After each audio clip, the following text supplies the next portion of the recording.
ിക്കുമ്പോഴും തൃശ്ശൂരിലെ തോൽവി നാളുകളിൽ കേരളത്തിലെ കോൺഗ്രസ് രാഷ്ട്രീയത്തിൽ വലിയ ചർച്ചയാകില്ലേ?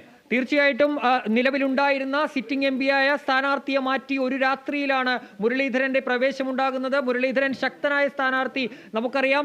നേമത്തും അതുപോലെ തന്നെ വടകരയിലും ഇറങ്ങി മണ്ഡലത്തിൽ നിർണായക സ്വാധീനമായ ഒരു സ്ഥാനാർത്ഥിയായിരുന്നു. പക്ഷേ തൃശ്ശൂരിൽ വരുമ്പോൾ മുരളീധരന് കാലിടർന്നു എന്നുള്ളതാണ്. പക്ഷേ ഇപ്പോഴും ഒരു ട്വിസ്റ്റിന് ഇനിയും സാധ്യതകളുണ്ട്.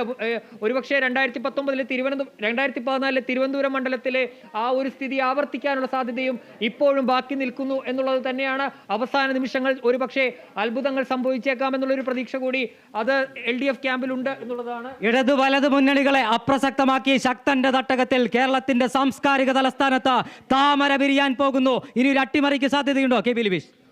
ഇനിയൊരു അട്ടിമറിക്ക് സാധ്യത ഇല്ല എന്ന് തന്നെ പറയാം. കാരണം തൃശ്ശൂർ സുരേഷ് ഗോപിയുടെ ആ താമരക്കുമ്പിളിലേക്ക് എത്തി എന്ന് തന്നെ നമുക്ക് വിലയിരുത്താം. കാരണം 30,000 പിന്നിട്ട് ലീഡ് എത്തിയിരിക്കുകയാണ്.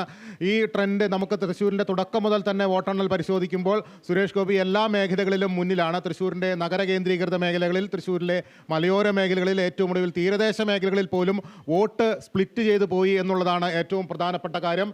സുരേഷ് ഗോപിക്ക് അനുകൂലമായി എന്നതിലും അപ്പുറം അവിടെ നേരത്തെ പ്രതാപന് കിട്ടിയിരുന്ന വോട്ട് അത് സുനിൽകുമാറിലേക്കും കെ മുരളീധരനിലേക്കുമായി ഷിഫ്റ്റ് ചെയ്ത് രണ്ടുപേരിലേക്കുമായി വിഭജിച്ചു പോയപ്പോൾ സുരേഷ് ഗോപിക്ക് അത് വലിയ ഗുണം ചെയ്തിരിക്കുന്നു. തൃശ്ശൂരിൽ സുരേഷ് ഗോപിയുടെ നേതൃത്വത്തിൽ അവിടെ ഒരു താമര വസന്തം സൃഷ്ടിക്കാൻ BJPക്ക് കഴിഞ്ഞിരിക്കുന്നു. സുരേഷ് ഗോപിയുടെ വ്യക്തിപരമായ വിജയം, അതോടൊപ്പം തന്നെ BJP അവിടെ അവരുടെ എല്ലാ തരത്തിലുള്ള സംഘടനാ സംവിധാനവും കേന്ദ്രീകരിച്ച് ദേശീയ നേതൃത്വത്തിൻ്റെ സവിശേഷമായ ശ്രദ്ധ പതിഞ്ഞ മണ്ഡലമാണ് തൃശ്ശൂർ.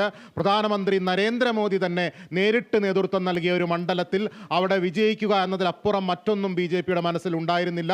അതിൻ്റെ ഒരു പ്രതിഫലനം അവിടെ ഉണ്ടായിരിക്കുമെന്നോ അതിലുപരി അവിടെ കോൺഗ്രസ് സ്വീകരിച്ച തന്ത്രങ്ങൾ പാളിപ്പോയിരിക്കുന്നു എന്നുള്ളതാണ് ഏറ്റവും ഒടുവിൽ നമുക്ക് പറയേണ്ടിയിരിക്കുന്നത്.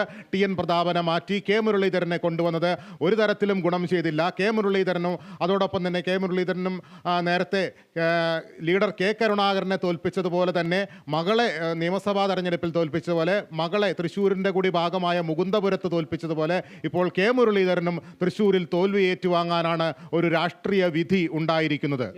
ഇടപെട്ടുകൊണ്ട് ചോദിക്കുന്നു, തൃശ്ശൂരിൽ ലിബീഷ് സൂചിപ്പിച്ചതുപോലെ തന്നെ കെ മുരളീധരൻ 3-ാം സ്ഥാനത്തേക്ക് പിന്തള്ളി സുരേഷ് ഗോപി ഏകദേശം വിജയം ഉറപ്പിച്ചിരിക്കുന്നു. പത്മജ വേണുഗോപാലിന്റെ രാഷ്ട്രീയ മാറ്റം, കോൺഗ്രസിന്റെ തലമുതിർന്ന നേതാവ്, കേരളത്തിലെ കോൺഗ്രസ് പ്രസ്ഥാനത്തെ കെട്ടിപ്പടുത്ത കെ കരുണാകരന്റെ മകൾ കോൺഗ്രസ് സ്ഥാനാർത്ഥിയായി മുകുന്ദപുരത്ത് മത്സരിച്ച് ലോക്സഭയിലേക്ക് പരാജയപ്പെട്ടു.